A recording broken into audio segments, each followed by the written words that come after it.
24 June মঙ্গলবার 24 June মঙ্গলবার live আপডেটে আপনাদেরকে স্বাগতম। এবং আমরা এই মুহূর্তে দেখতে পাচ্ছি বাতাসের গতিবেগ বাংলাদেশের দিকে ধেয়ে আসছে এবং এটিকে আসলে ঘূর্ণিঝড় বলে না, এটাকে আসলে বাতাস বলে। এবং এই বাতাসটি কিন্তু অ্যাচিভ করতেছে 25 থেকে 28 কিলোমিটার। এটি যদি টেকনাফ বা সিলেট ময়মনসিংহ এদিকে যায়, আমরা দেখতে পাচ্ছি এই মুহূর্তে টেকনাফ মহেশখালী সিলেট এইদিকে প্রভাব পড়বে এবং বরিশাল কলাপাড়া এবং খুলনা এই সাইডের দিকে বাতাসটি কিন্তু জোরেই পড়বে এবং কুমিল্লা এবং ঢাকার দিকেও এর প্রভাবটি পড়বে। কিন্তু মেহেরপুর রাজশাহী যে ভারতের কলকাতা এবং মুর্শিদাবাদ এইদিকে লক্ষ্য করে চলমান থাকবে না। এবং মালদাতে কালা এবং ময়মনসিংহ সিলেট আমরা দেখতে পাচ্ছি এবং রংপুর শিলিগুড়ি এদিকেও কিন্তু দেখা যাবে না সেই বাতাসটি। কিন্তু পুরো দক্ষিণবঙ্গ যেমন সুন্দরবন কলাপাড়া এবং বরিশাল খুলনা চিটাগাং মহেশখালী টেকনাফ এইদিকে লক্ষ্য করে কিন্তু বিশাল আকারের এই যে বাতাস এটি কিন্তু চলমান থাকবে, কিন্তু এটিকে আসলে ঘূর্ণিঝড় বলবে না। এবার আমরা চলে যাব বায়ুর ঝাপটা আমরা দেখে নিলাম। এবার আমরা চলে যাব বৃষ্টি মোডে। যদি বৃষ্টি মোডে যায়, আসলে আমরা বৃষ্টি মোডে গেলেও হবে এবং মেঘমালাতেও যদি যাই তাহলে আমরা দেখি কি পরিমাণে বৃষ্টি। সকাল 8টার দিকে গেলে আমরা দেখতে পাচ্ছি বরিশাল সিলেট এদিকটায় লক্ষ্য করে ঢাকা কুমিল্লা ময়মনসিংহ সিলেট এদিকটা লক্ষ্য করে কিন্তু মেঘমালা থাকবে এবং বৃষ্টিপাত। এবং রংপুর ঠাকুরগাঁও আমরা দেখতে পাচ্ছি এই মুহূর্তে রংপুর ঠাকুরগাঁও পঞ্চগড় এই দিকটা লক্ষ্য করে বিশাল আকার বৃষ্টিপাত থাকবে এবং ভারতের কোচবিহার শিলচর এবং আলিপুরদুয়ারে বৃষ্টিপাত কিন্তু রয়ে যাবে। এই আলিপুরদুয়ার এবং শিলচর ঠাকুরগাঁও রংপুর এদিকে কিন্তু বন্যা পরিস্থিতি খারাপের দিকে যাবে।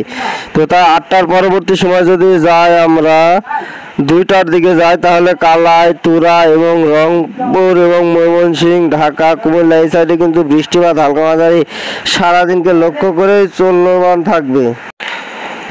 তার পরবর্তী সময় যদি 2টার দিকে যায় তাহলে দেখতে পাচ্ছি চিটাগাং মহেশখালীর চিটাগাংয়ে কিন্তু দেখতে পাচ্ছি বিশাল আকারে বৃষ্টিপাত চলমান থাকবে। প্রতিটি উপজেলায় কিন্তু বৃষ্টিপাত হবে।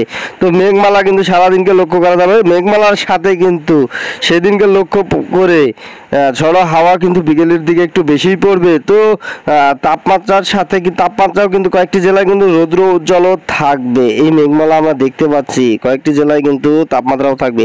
তো এবারে আমরা চলে যাব যে বৃষ্টির পরিমাণে গেলে আমরা দেখতে পাবো আসলে মঙ্গলবার 24 তারিখ লক্ষ্য করে কখন কোন নাগাদ বৃষ্টিপাতটি বেশি হবে। তো আমরা এই মুহূর্তে দেখতে পাচ্ছি আসলে রাজশাহীর দিকে হালকা মাঝারি বৃষ্টি হবে, মেহেরপুর কুষ্টিয়া পাবনা এদিকে বৃষ্টি নেই। তো ঢাকার আকাশে বৃষ্টিপাত রয়েছে, কুমিল্লাতে হালকা মাঝারি বৃষ্টি রয়েছে, খুলনা বরিশাল চিটাগাং মহেশখালীর দিকে চিটাগাংয়ে বৃষ্টিপাত রয়েছে কিন্তু মহেশখালীতে তেমনটা বৃষ্টি নেই। টেকনাফে বৃষ্টি রয়েছে এবং সুন্দরবনের দিকে কিন্তু বৃষ্টিপাত নেই, কিন্তু হালকা মাঝারি বৃষ্টি থাকবে এবং মেঘলা আবহাওয়া থাকবে এবং বাতাস হালকা বইবে, কিন্তু বৃষ্টিপাত তেমনটা নেই।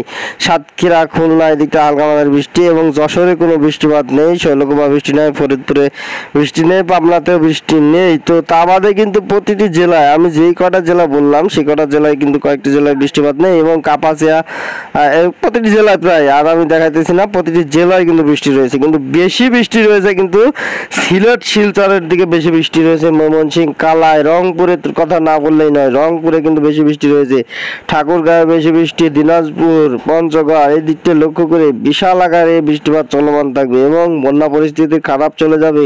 বৃষ্টিপাত কিন্তু প্রতিদিনই হতে চলেছে, কিন্তু 24 তারিখের বৃষ্টি কিন্তু বেশি বৃষ্টি হবে। আমরা তাদের আজকে লাইভ ঘরে দেখাই দিলাম। মুর্শিদাবাদেও কিন্তু হালকা মাঝারি বৃষ্টি রয়েছে।